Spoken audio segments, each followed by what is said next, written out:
कला विज्ञान वाणिज्य महाविद्यालयाच्या वतीनं वैजनाथच्या या पवित्र भूमीमध्ये आयोजित करण्यात आलेलं राष्ट्रीय सेवा योजनेचं हे शिबिर, या शिबिराचे सर्व संयोजक सुजित देशमुख सर असतील, पालकर मॅडम असतील, त्यांचे सर्व सहकारी, म्हणजे सहकारी आणि संस्थेचे कार्यवाह मणेर सर,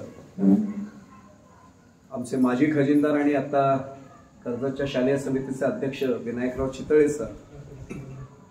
खरं तर परिचय खूप करून देण्यासारखा, पण माझी शिक्षिका आहे, तिथल्या उपाध्यक्ष आहेत आमच्या जोगळेकर मॅडम, मुकादम मॅडम, आमचे विनीत चक्रदेव, सर्वच खरं तर इथे उपस्थित असलेले मान्यवर, ग्रामस्थ मंडळी आणि खरं तर ज्यांच्यासाठी मी आलोय असे माझे सर्व विद्यार्थी मित्रमैत्रिणी. माझी पंचायत अशी झाली की विषय माझ्याकडे खूप व्याप्तीचा आहे. मानवी समाज आणि सामाजिक बांधिलकी, काळजी करू नका, मी घड्याळ समोर ठेवूनच आज बोलणार आहे, कारण या विषयाची व्याप्ती प्रचंड आहे. आणि मला आता घड्याळाकडे पाहिल्यानंतर मला वेळेची मर्यादा मीच पाळून घेणार आहे आणि त्या मर्यादेमध्ये मी माझा विषय मांडण्याचा प्रयत्न करणार आहे. आपल्याकडे हिंदीमध्ये म्हणतात की घागर में सागर, तसा प्रकार आज मला करायचा.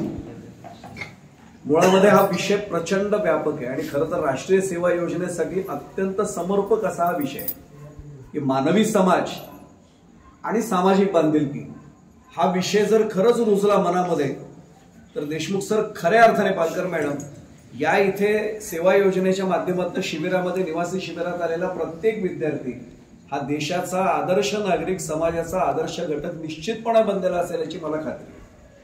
पण मी विषयाला सुरुवात करण्यापूर्वी मला कल्पना आहे, रात्रीची वेळ आहे, त्यात भोजनानंतरचं हे सत्र आहे.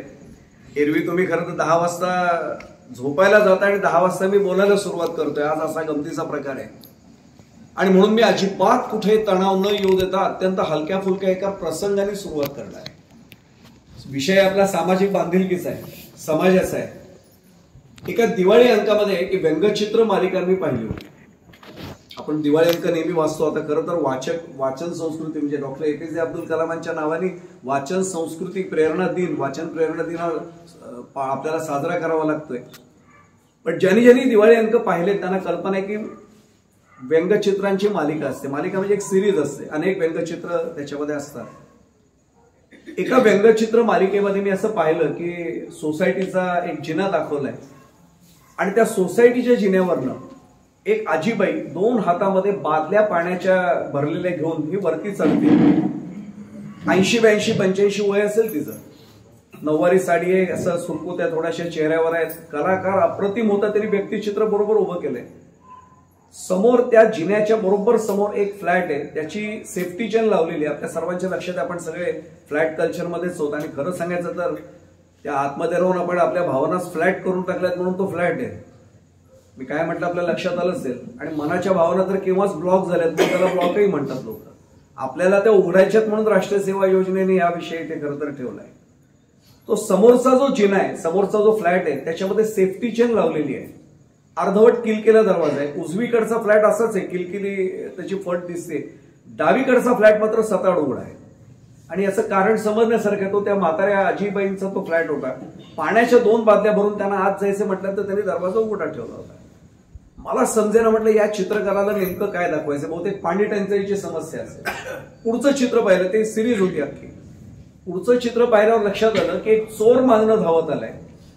तो त्या आजीबाईंचं मंगळसूत्र ओढतोय, कानातली कुडी एका हाताने ओढतोय. अरे म्हटलं ही चोरीची घटना दाखवली होते. ती आजी ओरडते, स्वाभाविक आहे, चोर चोर चोर चोर, धावा धावा चोर, हे तिचे ते शब्द असे व्यंगचित्रकाराने दाखवले. म्हटलं आता चोर पकडला जाईल. पुढच्या 3ऱ्या चित्रात फार विचित्र प्रकार दाखवलाय. ते जे किलकिले अर्धवट फ्लॅट्स होते, जे दुसऱ्यांचे होते, जे अर्धवट उघडे होते, ते आता पूर्ण बंद झाले. आजीबाईंचा फ्लॅट उघडाच होता कारण त्यांनाच जायचं होतं.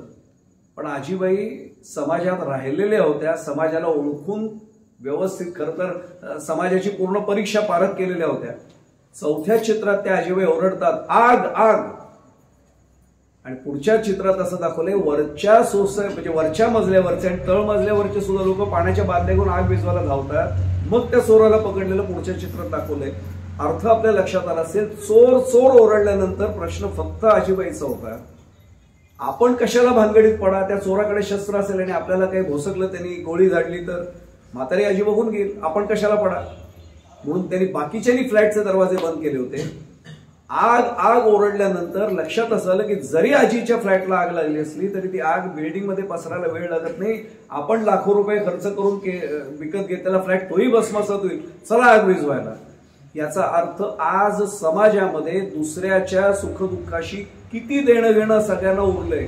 व्यंगचित्रकारांनी हे चित्र साधारण 10 वर्षांपूर्वीच आहे, 10 किंवा 15 वर्षांपूर्वी. आता 10-15 वर्षात पुलाखालनं बरंच पाणी गेलं. त्यामुळे आता काय घडत असेल हे लक्षात येईल. आणि म्हणून हा विषय आता लक्षात येईल की मानवी समाज आणि सामाजिक बांधिलकी, इथून आपल्याला सगळ्यात बारीक विचार आपल्याला करायला सुरुवात करायची. मुळामध्ये मी नेहमीच सांगत असतो की माणूस आणि अन्य प्राणी याच्यात काही फरक आहे की नाही. आपल्याला सगळ्यांना सुभाषित, इथे तर अनेक ज्येष्ठ प्रवचनाचे श्रोते, कीर्तनाचे श्रोते, माझ्या समोरचे नेहमीचे देखील श्रोते इथे. आहार निद्रा भयमैथुनंच सामान्य मेतत पशुभिर नराणाम पण बुद्धीही तेषाम अधिको विशेषो बुद्ध्याविहीना पशुभिः समाना. एकच फरक आहे अन्य प्राणी आणि माणसामध्ये की तो बुद्धीचा आहे. पण या बुद्धीचा उपयोग नेमका कोणासाठी करायचा आहे इथपासून प्रश्न आहे. बुद्धीचा उपयोग प्रत्येकजण करतोय, पण माझ्या एकट्याच्या विकासासाठी मी करत असेल तर मला समाजाशी देणं घेणं उरत नाही, सामाजिक बांधिलकीशी माझं काही नातं उरत नाही. आणि मग फक्त माझी प्रगती, म्हणजे अगदी स्पष्ट सांगू, मी जेव्हा फ्लॅटचा दरवाजा लावतो तेव्हा माझ्या मनात येतं this is my kingdom, I am myself the king, my wife is my queen, my son is my prince, my daughter is my princess, that's all. दरवाजा बंद केला की याच विश्वात मी फक्त जगतो, जगाचं काही का होईल. मी फार जबाबदारीने सांगतो की माझ्या एका नात्यामध्ये सायनला राहणारी माझी एक नातेवाईक, खाली माझ्या पहिलीचे मिस्टर जेव्हा उतरले, समोर असं दिसलं की पांढऱ्या वेशामध्ये अंत्यसंस्काराला जातानाचा जो वेश असतो तो वेश घालून, हाय फाय सोसायटी सगळी, आणि ते उभेत लोक. त्यांनी एका परिचिताला हळूच विचारलं, क्या हुआ भाई साहब? अरे आपको पता नहीं कुलकर्णी साहब, आपके बाजू वाले अंकल तो कल रात को गुजर गए. हे म्हटले मी माहिती नाही सांगू कसं, अभी लेके जाने वाले. हां मैं भी आया. म्हणून ते वर गेले आणि बदलून आले. मॉर्निंग वॉकला जाणारा माणूस आता, ते म्हणले रात्री माझ्या शेजारच्या फ्लॅटमधला माणूस गेला. शेजारी राहणाऱ्याला समजत नाही कुठल्या समाजाची आणि कुठल्या सामाजिक बांधिलकीची अपेक्षा ठेवून आम्ही वावरतोय. आता लक्षात नाही, मी आपल्या मुंबईतलं उदाहरण सांगतोय. आणि आता जे माझ्याबरोबरच आहेत सहकारी त्यांना कल्पना आहे, दुर्दैवाने कर्जतमध्ये असं वातावरण आता हळूहळू येत चाललंय की काय, अजून आलेलं नाही. सुदैवाने आम्ही अजूनही कर्जतमध्ये, वैजनाथमध्ये गाव पण टिकवून होत. पण हे आयुष्यावर टिकाव ही तर श्री वैजनाथाच्या चरणी खरं तर प्रार्थना आहे, तो एक महत्वाचा भाग आहे. मी अगदी मूलभूत मुद्द्यापासून, वेळेची मर्यादा लक्षात ठेवून मी बोलतो. मुळात मानवी समाज म्हणताना मानव कोणाला म्हणायचं इथपासूनच आपण सुरुवात करूया. प्राचार्य शिवाजीराव भोसलेंचं नाव बहुतेक सगळ्यांनी ऐकलं असेल. नवीन पिढीने किती त्यांची भाषणं ऐकली होती मला माहित नाही, पण प्राचार्य शिवाजीराव भोसलेंची भाषणं ऐकली नाही अशी जुनी पिढी नसेल. माझं सौभाग्य असं होतं, एका कार्यक्रमाच्या निमित्ताने सर 6 तास मी त्यांच्याबरोबर होतो आणि मला संभाषण साधता आलं. आणि त्यांची व्यवस्था मी, मला यांना कल्पना आहे, विसोबा अरेकर आपल्याकडे होते आणि त्यांनी सांगितलं सर तुमची जबाबदारी. म्हटलं आनंदाने घेईन. आणि आम्ही दोघेच असताना मी सहज त्यांना प्रश्न विचारला. म्हटलं सर आपल्या एका व्याख्यानामध्ये एक आपण वाक्य वापरलं होतं की माणूस हा माणूस असला पाहिजे. हो म्हणे वापरलं होतं, मी नेहमी वापरतो. म्हटलं सर माणूस हा माणूस असला पाहिजे हे मला नाही कळलं, माणूस माणूसच असणार ना. हसले फक्त. ते म्हणले एक विचारू, उत्तम शिल्पकार आहे आणि त्यांनी समजा माणसाचा पुतळा तयार केला, दिसतोय हुबहूब माणसासारखा, त्याला तुम्ही माणूस म्हणणार का पुतळा म्हणणार? म्हटलं पुतळा. का म्हणले? उद्या जर समोर त्याच्यात काही संकट एखाद्या माणसावर आलं तर पुतळा स्थान सोडून त्याला वाचवायला येईल का? म्हटलं नाही येणार. मग हेच जर म्हणे माणूस करत असेल तर त्याला मी माणूस का म्हणा? आणि मग आम्हाला बहिणाबाई चौधरी आठवतात, मानसार मानसा कधी वशील माणूस. इथपासून आपल्याला सुरुवात आहे. केवळ हाडामासाचे आपण आहोत म्हणजे माणूस आहोत का, हा साधा प्रश्न आहे. मी तर त्याच्याही पलीकडे जाऊन सांगू आपल्याला, आपण खेडेगावात अनेकदा येतात. आता निदान 7 दिवस जे कर्जतमधल्या महाविद्यालयात ते बरेच जण कर्जत तालुक्यात ते असावेत, पण जे बाहेर शहरी भागातनं कोणी येत असतील त्यांना मी एकच विचारतो, खेडेगावात रात्री एक कुत्रा भुंकायला लागला, कुठल्याही गल्लीत ते बाकीचे कुत्रे भुंकायला लागतात की नाही बघा. अगदी आपल्याला कुत्र्यांची भाषा येत असेल आणि आपण त्याला विचारलं असं, अरे का भुंकतो बाबा? तो म्हणेल मला माहिती नाही, पण माझा जातबाई भुंकतोय म्हटल्यानंतर भुंकणं माझं कर्तव्य आहे. आपण आपल्या माणसाने दिलेल्या हाकेला माणूस असून सुद्धा प्रतिसाद देतो का, इथपासून आपल्याला चिंतनाला सुरुवात करायला पाहिजे की मी माणूस आहे पण मी माणसासारखं वागतोय का, इथपासून प्रश्न आहे. मी मॉन्स्टेक नावाच्या एका अत्यंत सुविख्यात विद्वानाचं कोटेशन आपल्यासमोर उद्धृत करतो. Man is a social animal. आणि हे तर आपण लहानपणापासून शिकलोय. पण तो पुढे काय म्हणाला बघा, man is a social animal being form to please and enjoy in society. आपण एन्जॉय करायला आलोय सोसायटीत, पण being please and enjoy society याचा व्यापक अर्थ लक्षात घेतला. आपण तर आनंदी व्हायलाच हवं, पण माझ्या समाजातल्या प्रत्येकाच्या जीवनात आनंद निर्माण करणं हे सुद्धा माझं कर्तव्य आहे. याचं भान मला कधी येणार, याला म्हणायचे मानव. आणि मग मनुष्य हा समाजशील प्राणी याचं का वगैरे चिंतन मी आता तपशिलात जात नाही, कारण मला वेळ पूर्ण नाही, मला पुढचे मुद्दे बरेच मांडायचे. एकच मला आपल्याला या निमित्ताने पुढच्या मुद्द्याला जाण्यापूर्वी सांगतो, माणूस म्हणून जर आपण जन्माला आलोय, आज मी प्रवचन कीर्तनाच्या माध्यमातून बोलणार नाही म्हणून मी सांगत नाही, पण जे माझे नेहमीचे श्रोते आहेत त्यांना कल्पना आहे. तुम्ही लहान वयात असला तरी सांगतो, माणसाचा जन्म आपोआप मिळत नाही. मी स्वतः सायन्सचाच विद्यार्थी, काळजी करू नका, तरीही जबाबदारीने सांगतो की 6 म्हणजे 5 गोष्टी ज्या दुर्लभ, त्यातल्या 3 तर फारच दुर्लभ आहेत. दुर्लभम त्रयमेव वेतात, आपल्याला सर्वांना आचार्यांचा श्लोक माहिती आहे, मी त्याच्यात जात नाही. त्यातलं मनुष्यत्व आपल्याला सुदैवाने मिळालंय, पण माणूस म्हणून जन्म मिळालाय, माणूस म्हणून वागणं आपलं आहे का, इथपासून माझं चिंतन सुरू करायला आपल्याला पाहिजे. आणि मग समाज या संकल्पनेकडे आपल्याला वळताना एक व्याख्या आपल्या डोळ्यासमोर ठेवायला लागते की आपण आपले कुटुंबीय, आपले नातेवाईक, शेजारी, मित्र आणि व्यावहारिक संबंधांमधून आपल्या संपर्कात येणारे इतरेजन या सर्वांचं संघटन म्हणजे समाज. आपण यापैकी कोणाला घेतो सांगू? आपण आपल्याला स्वतःला घेतो, आपल्या कुटुंबियांना घेतो, आपल्या नातेवाईकांना घेतो. शेजारी इथपासून जरा थोडा थोडा थोडा थोडा दुरावा सुरू होतो. आणि मी त्यात सांगू आपल्याला, नातेवाईक आणि शेजारी त्याच्यामध्ये अजून लहानच वयाने, पण माझ्या वयाचे आलेले किंवा माझ्या आसपासचे जे जे त्यांना विचारा, नातेवाईक आणि तरेवाईक हे 2 शब्द खूप जवळ आहेत मराठीत. ज्यांना मराठी भाषेचा अभ्यास त्यांना कळलं असेल मी काय म्हणतो. नातेवाईक आणि तरेवाईक हे खूप जवळचे शब्द आहेत. आपली परिस्थिती खूप चांगली असेल ना तर लोक सांगतात आम्ही ना यांच्या नात्यातले, आणि आपली परिस्थिती वाईट आली की लोक सांगतात आम्ही ना त्यातले. मी काय म्हटलं आपल्या लक्षात आलं असेल, चांगली परिस्थिती असेल की सगळे म्हणतात आम्ही नात्यातले, वाईट परिस्थिती आली की म्हणतात आम्ही ना त्यातले. आता लक्षात येईल की आम्हाला नेमकं नातेवाईक फक्त धरून चालेल का माझे शेजारी, माझे गावकरी, माझ्या पंचक्रोशीतली सगळी मंडळी, मग हळूहळू व्यापक करत कक्षा हे माझे देशवासी, माझे समाज बांधव हा त्यातला भाग आहे. मी पुढे जाण्यापूर्वी एक सांगतो, मी वेळेची मर्यादा असल्यामुळे मला एकाच प्रश्नाचं उत्तर द्या. सीमेवर उभा असलेला तो जवान, त्याचं माझं रक्ताचं नातं नसेल, पण माझ्या शरीरातलं रक्त अजून चालू आहे, त्याचे सगळे उपकार त्या जवानाचे आहेत की नाही सांगा. सगळे आपले प्राणपणाला लावून तिथे उभे आहेत, म्हणून तिथे NSSच्या कॅम्पमध्ये मी आपल्यासमोर बोलायला आता सुरक्षितपणे उभा आहे. मला सांगा, त्यांनी जर हा समाज आपला मानला नसता काय गरज होती हो त्यांना तिथे उभं राहण्याची? एका फार मोठ्या नेत्याने, मी नाव सांगत नाही, मला असल्या नेत्यांची नावही घ्यायची नाहीत, पण मी फार स्पष्ट बोलणारा माणूस आहे पत्रकारितेमुळे, त्यांनी असा शब्द प्रयोग केला होता की जवानांचं काय मोठं सांगतात, त्यांना पगार मिळतो. माझी त्याच्याही पेक्षा त्या नेत्याला डायरेक्ट ऑफर आहे, त्याच्या तिप्पट पैसे तुला देतो, जाऊन उभं राहून दाखव हिंमत त्या बॉर्डरवर. अहो, स्वतःच्या कुटुंबियांकडे पाठ फिरून तो माणूस तिथे उभा राहतो. सामाजिक बांधिलकी शिकायची तर त्याच्याकडनं शिका, आणि दुसरी शिकायची असेल तर आमच्या शेतकरी बांधवांकडनं शिका.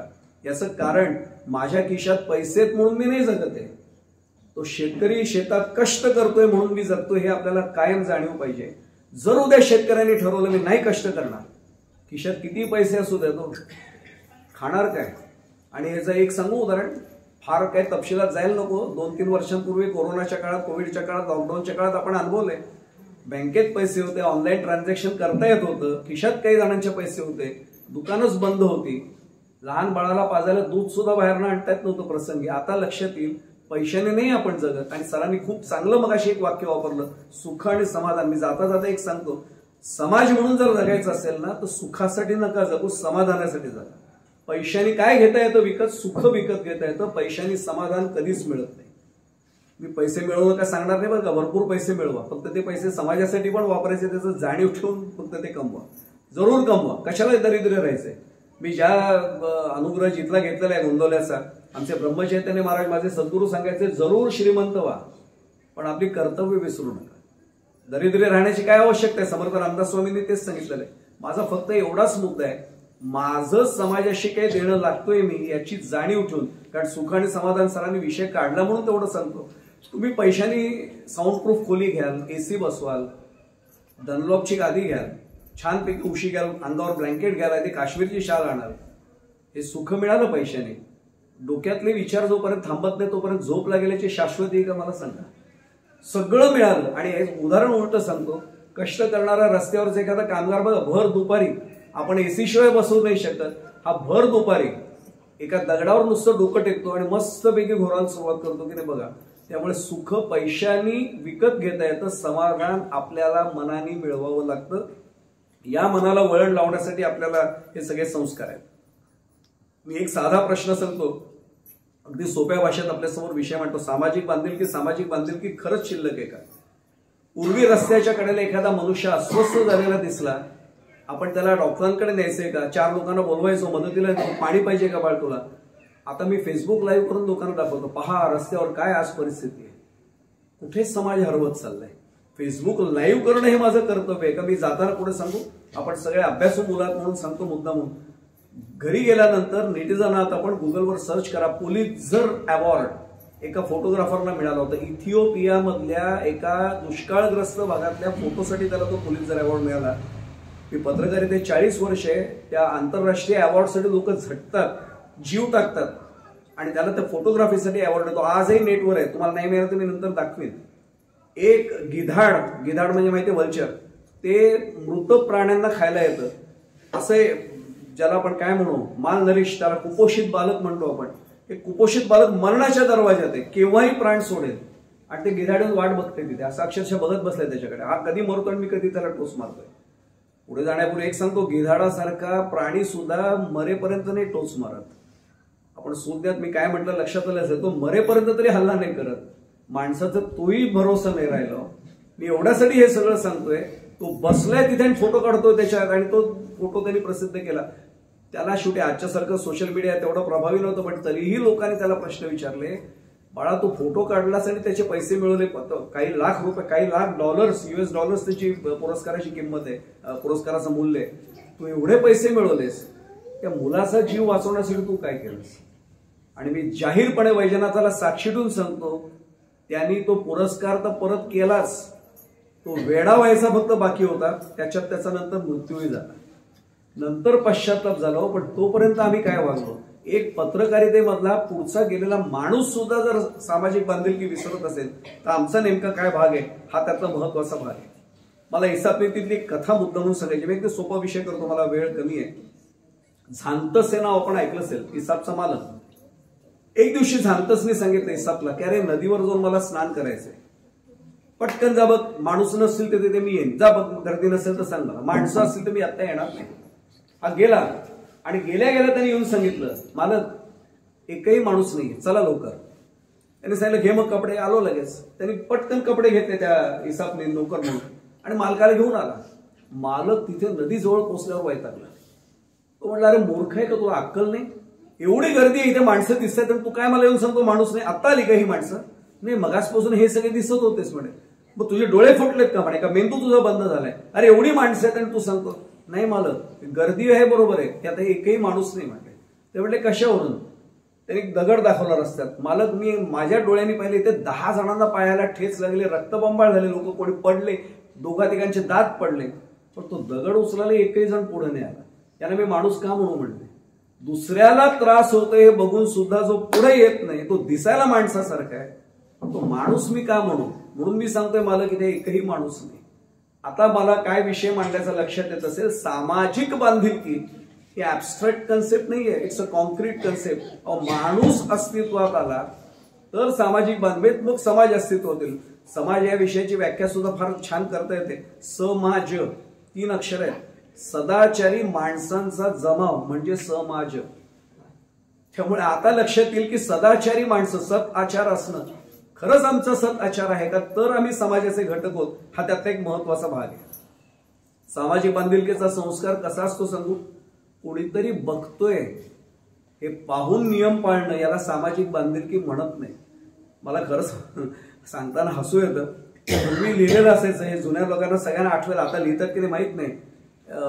येथे कुत्रा आहे, सांभाळा, बिहेवियर ऑफ डॉग्स.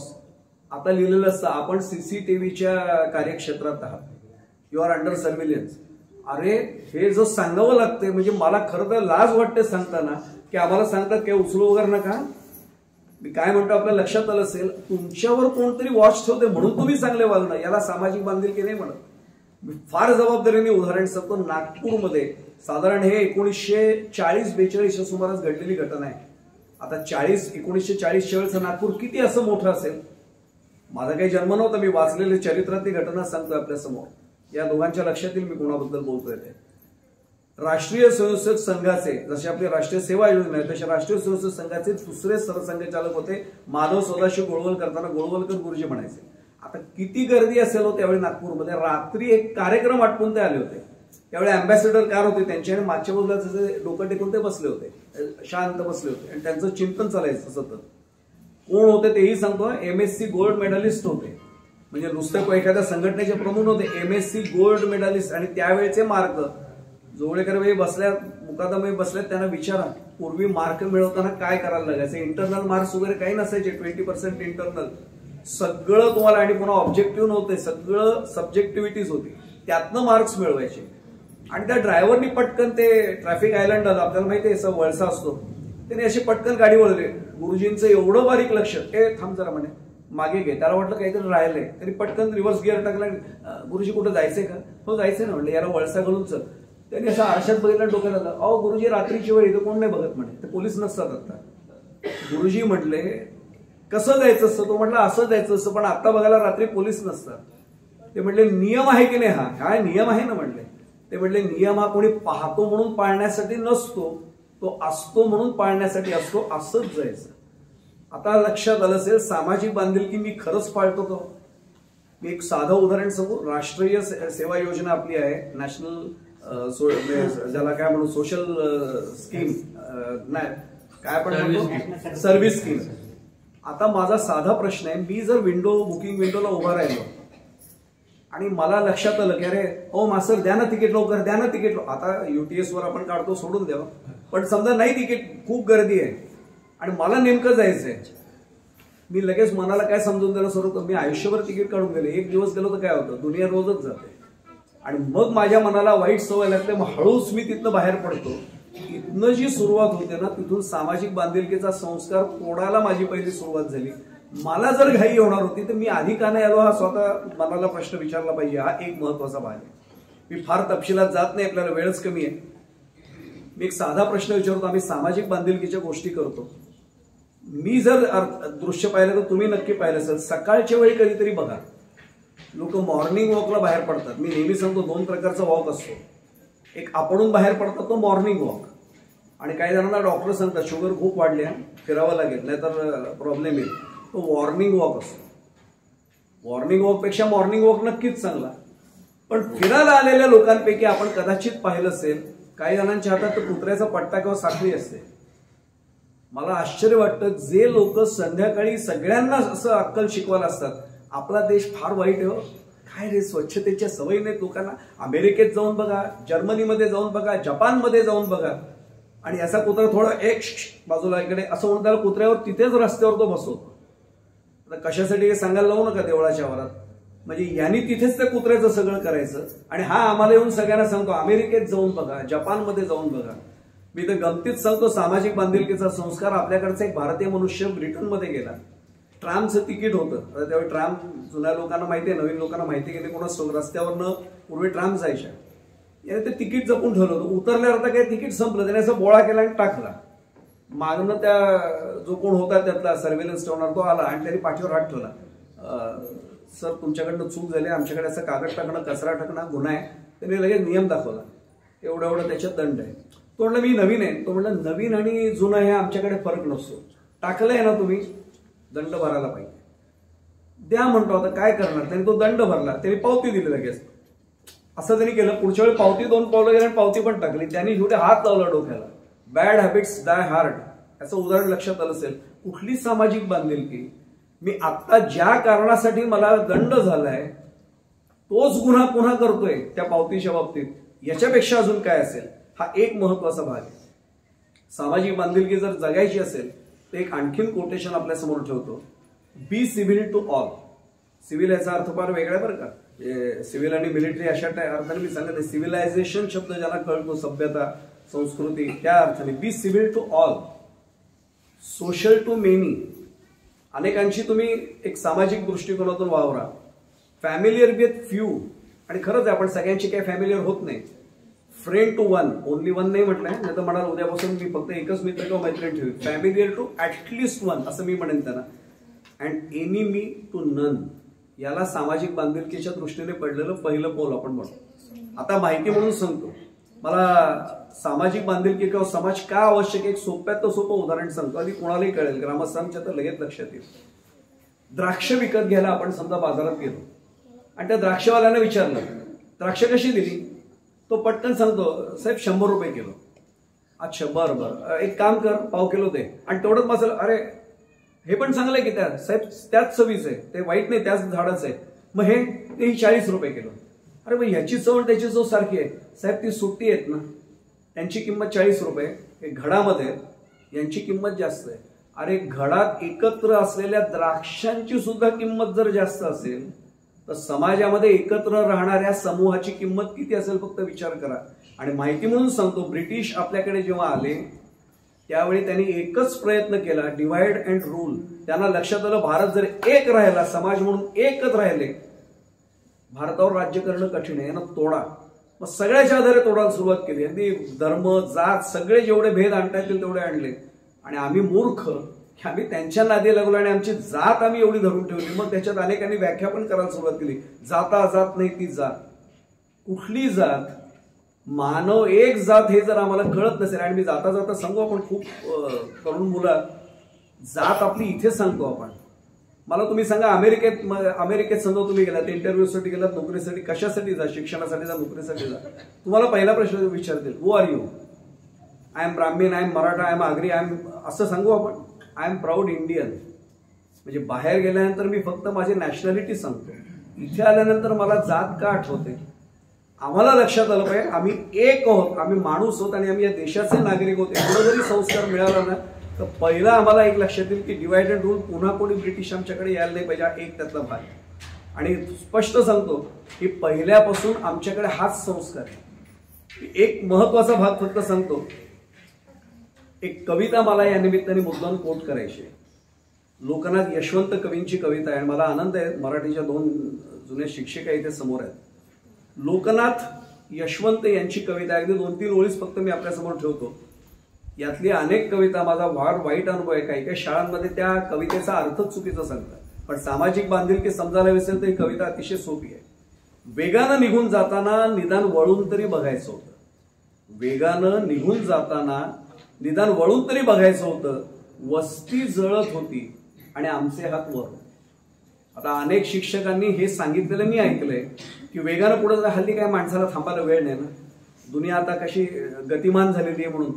हे नाही अर्थ. वेगानं पुढे जाताना म्हणजे माझी प्रगती करून मी पुढे चाललोय. मी अगदी थोडक्यात सांगतो, मला ती कविता नाही शिकवायची. मागे वळून तरी बघायचं होतं, म्हणजे मी ज्या समाजाने मला एवढं पुढे पाठवलंय. आणि मी एक सांगू, सामाजिक बांधिलकी शिकवतो म्हणून मला वेळेची मर्यादा म्हणून मला बोलता येत नाही तपशिलात. मी एकच मुद्दा विचारतो, मी ज्या महाविद्यालयात शिकतोय त्या महाविद्यालयाची मी फी भरतोय, मान्य आहे. किती फी असेल? तुम्ही एवढे सगळे जाणकार आहात, एवढ्याच फी मध्ये सगळ्या शिक्षणाचा खर्च भागतो असं आपल्याला खरंच वाटतं? ती इमारत उभी राहण्यासाठी लागलेला खर्च संस्थेने केला म्हणजे कुणी केला? समाजाने दिलेल्या सगळ्या पैशातनं तो झाला. शिकवणारे शिक्षक काहीतरी तर सॅक्रिफाईस करतात. सगळ्यांना तेवढा पगार मिळत नाही तरी ते काम करतात, मग त्यांनी पण केलेला त्याग तो त्याच्यात आला. लागणाऱ्या सगळ्या गोष्टी कोण ना कोणी पुरवते. आणि सरकारने जे काही मदत करायची ठरवली ती असेल, मग समाज आणि शासन यांच्या मदतीशिवाय माझं शिक्षण तरी पूर्ण झालं असतं का? हा त्यातला एक भाग लक्षात आला की मग लक्षात येतं. मी एक साधा प्रश्न विचारू, अंगात जो आपण सदरा घातलेला आहे हा मी पैसे देऊन विकत आणलाय, पण ते पैसे कमावण्यासाठी सुद्धा मला किती जणांची मदत लागली असेल? मी समजा उद्योजक असेल तर माझ्या कंपनीमध्ये व्यवस्थापन मंडळावर सगळे लोक असतील, माझ्या कंपनीत काम करणारे कामगार असतील, त्या कंपनीमध्ये कच्चा माल पाठवणारे अनेक लोक असतील, त्या कंपनीमधला पक्का माल विकत घेणारी अनेक मार्केटमधली मंडळी असतील, ट्रान्सपोर्टेशनवाले असतील, गिराहिक पुढची असतील. हे सगळे नसते तर मी काहीच कमवू शकलो नसतो. आणि हा सदरा तरी मी पैशाने विकत घेतलाय, तो बनवणारे त्या टेक्सटाईल मिल्क मधल्या सगळ्या लोकांपासून ते विक्रेत्यांपर्यंत. म्हणजे एक वस्तू घेतली तरी समाजातले किती जरा जोडले गेले, त्यातला एक महत्वाचा भाग आहे. आणि मग त्यांनी म्हटलंय, सर्प झाडावर चढला की पक्षी पिले उडून जातात. ही खरी समाजाची आजची अवस्था आहे. एक संकट आलं की आम्ही लगेच बाहेर पडायला लागतो. आणि आता तुम्हाला पंचतंत्रात ती गोष्ट तुम्ही कदाचित लेट्स मार्च धडा शिकलेला असाल 9th 10th मध्ये, कोणतरी तुमच्याही सिलेबसमध्ये तो होता. डॉक्टर कैलास सत्यार्थी नाव ऐकलं माहिती, is one of the Nobel laureates. त्यांना त्या नोबेल पुरस्काराने सन्मानित केल्यावर त्यांनी तो एक भाषण तिथे दिलं होतं पुरस्कार करताना, on the eve of that ceremony. आणि त्यात त्यांनी एक उदाहरण दिलं होतं की जंगलाला आग लागली आणि त्या जंगलाला आग लागल्यानंतर सगळे प्राणी बेफाम धावत सुटले. साधी गोष्ट होती.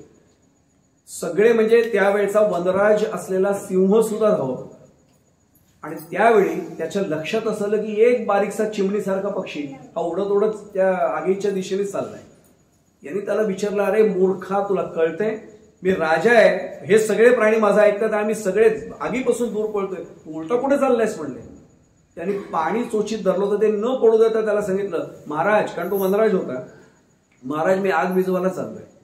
हसायला लागला सिंह, अरे मूर्खा, आम्ही एवढे मोठे प्राणी आहेत तरी आम्हाला आग विझत नाही, तुझ्या त्या 2 थेंबाने आग विझणार आहे. त्यांनी दिलेलं उत्तर ऐकलं की सामाजिक बांधिलकीचा संस्कार आमच्यावर येतो.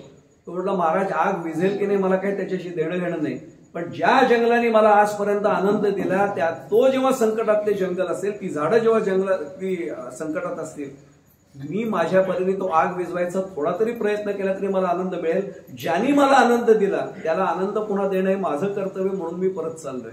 एका चिमणीने दिलेला संस्कार जरी आम्हाला कळला तरी आम्हाला हा एक भाग कळू शकेल. मी शेवटचे 1-2 भाग फक्त सांगतो आणि माझ्या वाणीला पूर्णारूप देतो. खूप बोलण्यासारख्या मी थोडंसंच फक्त सांगतोय आणि थांबतोय. एक महत्वाचा भाग आहे, यांनी आपल्या जॉर्ज बर्नार्ड शॉने खूप छान कोटेशन दिलेलं आहे. जॉर्ज बर्नार्ड शॉ हे माहिती म्हणून सांगतो, इंग्रजी साहित्यिक म्हणून तर सर्वांनाच माहिती आहे. उत्तम नाटककार होते, ज्याला प्ले राईट आपण म्हणतो, उत्तम साहित्यिक होते, पण तेवढेच उत्तम विचारवंतही होते आणि परखड बोलायचे. म्हणजे एक दिवशी त्यांच्याकडे कवी आला एक. आता कवी भेटल्यानंतर काय होतं, मी स्वतः पण कविता करतो म्हणून मला माहिती आहे की आम्हाला भेटल्यानंतरच मी कुठं जर कुणाला म्हणतात थांबा तुम्हाला कविता ऐकवतोय, तो माणूस जरा म्हणतो आलोच सर जरा थोडा वेळा, काळजी करू नका मी ऐकवत नाही कोणाला, काही गंमत म्हणून सांगतोय. तर समोरचा माणूस जरा घाबरतोच थोडासा. तो यांच्याकडे आला आणि नेमके ब्रेकफास्ट करत होते सकाळी सर, मस्तपैकी आईस पेस तब्येत होती आणि समोर नाश्ता करत होते, ब्रेकफास्ट करत होते आणि तो आला, sir good morning, good morning please have a seat. म्हटलं, त्याला बसायला दिलं. काय काम माझ्याकडे विशेष? ते म्हटले, सर मी अमुक त्यांनी काय नाव असेल ते सांगितलं आणि मोठं एवढं बाळ पिशवीतनं काढण्यात समोर ठेवलं, हस्तलिखित होतं, हँड रिटन डॉक्युमेंट्स होते. सर मी कवी आहे, माझ्या या कविता आहेत, आपण खूप मोठे साहित्यिक आहात, मेहरबानी करा आणि माझ्या या कविता वाचून मला अभिप्राय द्या. ते म्हटलं केव्हा पाहिजे, मला लगेच नाही जमणार. सर तुम्ही सांगाल तेव्हा येतो, 8 दिवसांनी ये म्हटलं, आता लगेच नाही जमणार, 10 दिवसांनी, 10 दिवस नाही म्हणजे मी तुला सांगितलं 8 दिवसांनी ये म्हटलं. 8 दिवसांनी असाच सकाळच्या वेळेला यांचं ब्रेकफास्टच चालू होता. समोर मी माळकरी आहे तरी सांगतो, त्यांच्या वेळची गोष्ट आहे, समोर ऑमलेट ठेवलं होतं आणि त्या ऑमलेटच्या समोर कॉफीचा किंवा चहाचा काय असेल तो मग होता. यांनी कोणाला सांगितलं हॅव अ ब्रेकफास्ट प्लीज. त्यांनी सांगितलं सर मी ब्रेकफास्ट करून आलोय. ठीक आहे म्हटलं, मग काय तुझं? नाही सर त्या कविता वाचल्या ना म्हटले. सर अभिप्राय? ते म्हटले आता लगेच सांगू का नंतर लिहून पाठवू? नाही सर थोडासा सांगा ना. थोडा काय म्हणे, थोडाच आहे अभिप्राय, एकाच ओळीचा आहे. म्हटलं हो मग सर सांगा ना. जाताना रद्दी कागदाचं दुकान कुठे आहे का बघ म्हणे, तिथे देऊन टाक, काही 4 पैसे तरी मिळतील. अजिबात छापू नको, लोकांवर अन्याय करू नको, कवितांचे हे रद्दीत देऊन टाक. आता जरी तो समोर जॉर्ज बर्नार्ड शॉ असं तरी हा वैतागलं, मी असो तुम्ही असं तरी वैतागला असाल. बर्नार्ड शॉ मोठे आहेत पण माझ्या कविता रद्दीत. तो म्हटला सर काय तुम्ही हे करताय, मला अभिप्राय विचारताना म्हणजे मग मी माझा अभिप्राय सांगितला. आता तो जरा थोडा वैतागला. सर तुम्ही किती कविता लिहिल्या? ते म्हणजे मी कवी नाहीच आहे, मी नाटककार आहे, मी साहित्यिक आहे, मी लेख लिहितो, मी नाटकं लिहितो. सर मग तुम्ही एकही कविता नाही केली? नाही केली म्हटले. मग तो पटकन म्हटला सर तुम्ही एकही कविता केली नाही, मग माझ्या कविता वाईट आहेत हे तुम्हाला म्हणण्याचा अधिकार काय? ते म्हणले तू एकदा अभिप्रायाला येण्यापूर्वी विचार करायला पाहिजे होतास, मी नव्हतं बोलवलं तुला, तू येऊन मला सांगितलं अभिप्राय दे म्हणून तू आलास. पण सर तरी सुद्धा तुम्ही एकही कविता केली नाही, मग तुम्ही कसं ठरवता ही वाईट कविता आहे? ते म्हणले एक काम कर म्हणे, त्याचं नंतर उत्तर देतो. हे डिश मध्ये काय? तो म्हणलं सर मला एवढं कळतं हे ऑमलेट आहे म्हणे. कशाचं बनवलंय? ते म्हणले अंड आहे. कुणी दिलं म्हणे? ते म्हणले कोंबडीनी. ते म्हणले मग अंड दिल्यानंतर ते चांगलं वाईट बघून आपण ऑमलेट करतो का तसंच बनवतो? नाही मला बघतो ना आपण चांगलं. मग अंड देणारी कोंबडी आहे, पण ते अंड चांगलं आहे का वाईट आहे कोंबडी ठरवते का खाणारा ठरवतो? म्हटलं खाणारा, कळलं असेल म्हटलं तुला, तू अंड दिलंस कवितेच्या रूपातलं, पण ते चांगलं आहे का वाईट आहे हे ठरवण्याचा अधिकार मला आहे ना वाचक म्हणून, मला ठरवून दे. असं स्पष्ट बोलणारे जॉर्ज बर्नार्ड शॉ म्हणतात की एखाद्या समाजाची प्रकृती आणि प्रवृत्ती ही तो समाज साहित्यिक, शेतकरी आणि सैनिक यांचा किती आदर करतो यावर अवलंबून आहे, असं त्यांनी मत व्यक्त केलं. मगाशी आपण जो विषय घेतला, आता लक्षात आलं असेल बर्नार्ड शॉनी काय म्हटलं. मी फक्त शेवटचा एक मुद्दा सांगतो आणि मी थांबतो. सगळे मुद्दे मी बाजूला ठेवून वेळेची मर्यादा ठेवून थांबणार आहे. एक प्रसंग मला मुद्दामून सांगायचा आणि तो अत्यंत गंभीर प्रसंग आहे. साधारण त्या गोष्टीला आता किमान 20 वर्ष होत आली असते. पश्चिम रेल्वेमध्ये प्रवास कुणी वेस्टर्न रेल्वेने केल्यात की नाही मला माहित नाही. मी गेल्याच महिन्यात रुईया कॉलेजच्या मुलांबरोबर बोलत होतो. तिथे बोरिवली, मालाड, कांदिवलीपासून येणारे बरेच विद्यार्थी होते. वेस्टर्न रेल्वेने जे प्रवास करतात त्यांना तिथल्या गर्दीची पुरेपूर जाणीव आहे. आधी तुम्ही फर्स्ट क्लासने जा, सेकंड क्लासने जा, गर्दी तीच असते. सकाळी जा, दुपारी जा, रात्री जा, तीच गर्दी असते. त्या गर्दीमध्ये सकाळची वेळ होती आणि लेडीज डब्यामधनं, आता 20-22 वर्षापूर्वी थोडी कमी होती गर्दी, एक मुलगी प्रवास करत होती आणि तिच्याबरोबर 7-8 सहप्रवासी त्या लेडीज डब्यामध्ये होत्या, लेडीज कंपार्टमेंटमध्ये होत्या. त्या मुलीचं नाव होतं जयबाला आशर. मी नाव घेऊन सांगतो, तुम्ही नेटवर सर्च करा, ही घटना घडलेली आहे. आणि एक चोर साधारण अंधेरी स्टेशन जवळ आल्यावर एकदम समोर असा दरवाजात आधी उभा होता. पहिला खरं म्हणजे बायकांनी आधीच ऑब्जेक्शन घ्यायला पाहिजे, हा आला कसा तिथे. इथं पोलीस नव्हते आणि आता त्याच्यानंतर ते खरे सुरुवात झाली बरं का. या मुलींना कदाचित माहिती असेल की लेडीज डब्यात ठराविक वेळेला अगदी पोलीस असतोच, नसेल तर त्या हेल्पलाईनला तुम्ही तक्रार केली तर त्याची गंभीर दखल घेतली जाते. म्हणजे अगदी स्पष्ट सांगून होते, ह्या पण संस्कार आहे, माहिती पाहिजे आपल्याला की हा हक्क आहे तुमचा. ठराविक वेळेला पोलीस असलेच पाहिजेत आणि ते वर्दीतले पोलीस असले पाहिजे, त्याचा धाक असतो. कुणीच नव्हतं आणि अंधेरी स्टेशन जवळ आलं आणि त्या मुलांनी एकदम झपकन वळला आणि ही उतरायला म्हणून उठली होती. बाकीच्या 7-8 बायका त्या बसलेल्या होत्या त्याच्यात आणि त्यांनी पटकन तिची पर्स अशी धरली आणि खेचायला सुरुवात केली. त्या मुलीने नाही म्हणून ती खेचायला सुरुवात केली मागे. त्याला वाटलं याच्यात भरपूर काही म्हणून त्याने खूप प्रयत्न केला. देईना म्हटल्यानंतर शेवटी त्याची ताकद जास्त होती, त्याचा धंदाच तो होता. त्याने ती जोरात खेचली आणि 1 लाथ अशी त्याला खालनं मारली त्या मुलीला आणि ती जयबाला आशर त्या पलीकडच्या दरवाज्यातनं थेट डब्यातनं खाली पडली. मी परत सांगतोय, नाव घेऊन सांगतोय, तुम्ही नेटवर सर्च करा, जयबाला आशर त्या मुलीचं नाव. तोपर्यंतही त्या बायका काही बोलल्या नाही. अंधेरी स्टेशन आल्यावर तो झपकन उतरला, गाडी थांबायच्या तो उतरताना सवय झालेली असते. मग यांनी चेन पुलिंग केलं, मग तो जीआरपी वगैरे आले, मग ते चौकशी कोणी चेन खेचली, ते म्हटलं आम्ही चेन खेचली. काय झालं? मग त्याने सांगितलं का मुलीला ढकललं, एक मुलगी पडली. त्यांनी डोक्याला हात लावला. ते म्हटलं कोण होतो तुम्ही? ते म्हटलं आम्ही सगळे होते. थांबून राहा म्हणे, स्टेटमेंट घ्यायचंय. आणि मग पटकन त्यांनी वॉकी टॉकीवरनं त्यांना सांगितलं काय त्यांची यंत्रणा असेल ती हल्ली. दुर्दैव सांगतो मी, पुन्हा पुन्हा तिसऱ्यांदा सांगतो, तुम्ही नेटवर जाऊन सर्च करा. दुसरी लोकल गेली आणि त्या जयबालाचे दोन्ही पाय त्या लोकलच्या याने तुटले, दोन्ही पाय. ती बेशुद्धच होती, तिला तसं सगळं आणलं गेलं. तिचं फक्त एकच नशीब चांगलं होतं, मीडिया पर्सन्स तिथे पोहोचले, त्यांना हे कळलं आणि बातमी कव्हर झाली. आजच्या इतका सोशल मीडिया पण प्रभावी नव्हता. इलेक्ट्रॉनिक मीडियासह 2 किंवा 3 चॅनल्स फक्त त्यावेळी आपल्याला जुन्या लोकांना कल्पना होतेच ऍक्टिव्ह, पण त्याची बोंबाबोंब बरीच झाली. आणि मग वेस्टर्न रेल्वेच्या ऍडमिनिस्ट्रेशनवर त्याचं प्रेशर आलं, काय करताय तुम्ही? मग त्यांनी सगळा खर्च उचलला, तिला जयपूर फूट दोन्ही बसवले, तिला नोकरी दिली. पण पत्रकारांनी तिला प्रश्न विचारला, तुझ्या पर्समध्ये किती होते? ती म्हणजे माझ्याकडे फक्त 25 रुपये होते. ते बाकीचे पत्रकार आश्चर्याने बघितले. एका मुलीने त्या पत्रकार असलेल्या विचारलं, जयबाला तुला सहज विचारते म्हणे मी, 25 रुपयांसाठी तू जीव धोक्यात घातला? तिच्या डोळ्यात पाणी आलं. ते म्हणजे तुम्हाला नाही कळणार 25 रुपयाचं काय महत्व आहे. 20 वर्षांपूर्वीचे 25 रुपये अर्थात, पण तरी आपल्यासाठी ते कमीच वाटतं. तुम्हाला नाही कळणार म्हणे, माझा भाऊ फुटपाथवर अगरबत्ती विकतो आणि माझं शिक्षण पूर्ण व्हावं म्हणून तो सगळं त्याग करून तो ते सगळं घर सांभाळतोय. वडील माझे असाच व्यवसाय करतात, त्यांनी जमा पै करून मला पॉकेट मनी म्हणून दिलेले ते 25 रुपये, तुला काय किंमत कळणार आहे त्या 25ची? त्यामुळे माझ्या भावाचे कष्ट मला दिसले म्हणून मी पर्स नाही सोडली. आणि मग तिने पटकन त्या पत्रकारांनी विचारलं, तू बाकीच्या मदतीला हात का नाही मारलीस? ती म्हणजे काय मारायची, त्या माझ्याकडे बघत होत्या, पण जेव्हा मला ढकलायला त्यांनी सुरुवात केली, पर्स सोडायला सुरुवात केली, त्या सगळ्या बायका खिडकीतनं बाहेर बघायला लागल्या, माझ्याकडे बघणंच सोडून दिलं. आणि मग मला तो प्रसंग पाहिल्यावर दुर्दैवाने ओळी सुचल्या, तुटले असले पाय दोन्ही त्या आशर जयबालाचे, तुटले असले पाय दोन्ही त्या आशर जयबालाचे, पण मी आहे ना धडधाकट, मग मला काय हो त्याचे, मला काय झालंय? ही प्रवृत्ती आहे ना, ही सामाजिक बांधिलकीचा शत्रू आहे. माझा काय झालंय त्याचं, तिच्यावर संकट आले ती बघेल, मी कशाला त्याची काळजी करू. 2 घटना फक्त उल्लेख धावता करतो आणि थांबतो. उल्हासनगर आपल्यापासून जवळ, ती पण घटना काढून बघा नाव टाकून, युट्यूबवर त्याच्या अनेकांनी मुलाखती पण त्यावेळी दिल्या होत्या.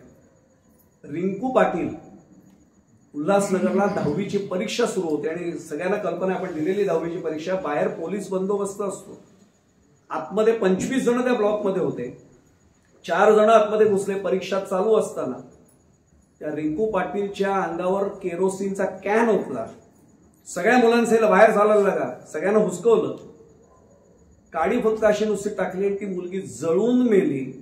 सगळी नुसती पळापळ आणि ते तसेच चालत, पळाले वगैरे नाही, चालत निघून गेले. अमृता देशपांडे, मी पुन्हा नाव घेऊन सांगतो, सांगली मधली घटना. भर चौकामध्ये एका माथे फिरूनी एकतर्फी प्रेमातनं तिच्यावर हल्ला केला.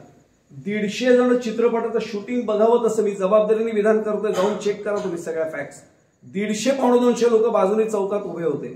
त्याच्या हातात फक्त एक सुरी होती. 10 जण धावले, 10 काय 5 जण धावले असते तरी तो पकडला गेला असता. सगळे बघत बसले ते शूटिंग चालवत असं. सपासप वार झाले, रक्ताच्या थारोळ्यात ती मुलगी पडली, तिचे प्राण तिथे गेले. मग कोणीतरी पोलीस आल्यानंतर सांगितलं आमच्या समोरच घटना घडली. मग मला सुचलेल्या ओळी शेवटच्या सांगतो आणि थांबतो.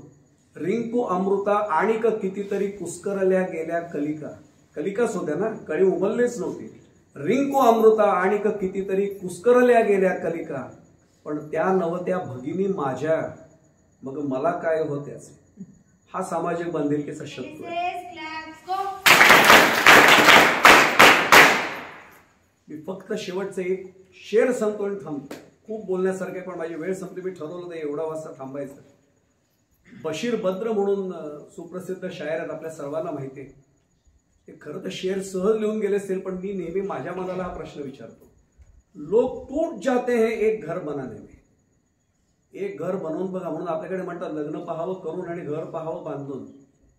लोक टूट जाते हैं एक घर बनाने में, तुम तरस नहीं खाते बस्तिया जलाने में. आम्ही काय करतोय दुर्दैवानी, सामाजिक बांधिलकी राहिली बाजूला. समाजात काय वाईट करता येईल एवढंच जर लोक करत असतील, आम्ही त्यांना थांबवण्यासाठी काही करतोय का. आज सुदैवानी तुम्ही खूप चांगल्या संस्थेत आहात. मी त्याच संस्थेचा विद्यार्थी, हे दोघेही त्याच संस्थेचे विद्यार्थी आहेत.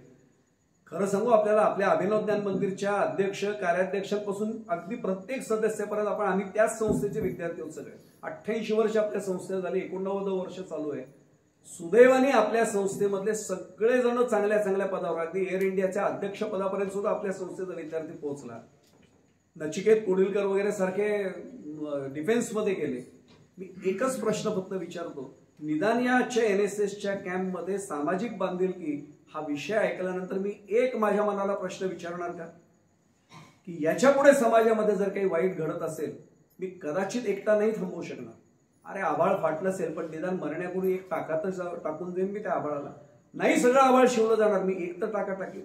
बस प्रत्येकाने एवढा निर्णय घेतला ना, आपण मग एकटे नसतो. प्रत्येकाला वाटतं मी एकटा आहे, मी एकटा आहे. 4 लोक चांगले घेतले ना एकत्र तर सगळं होऊ शकतं.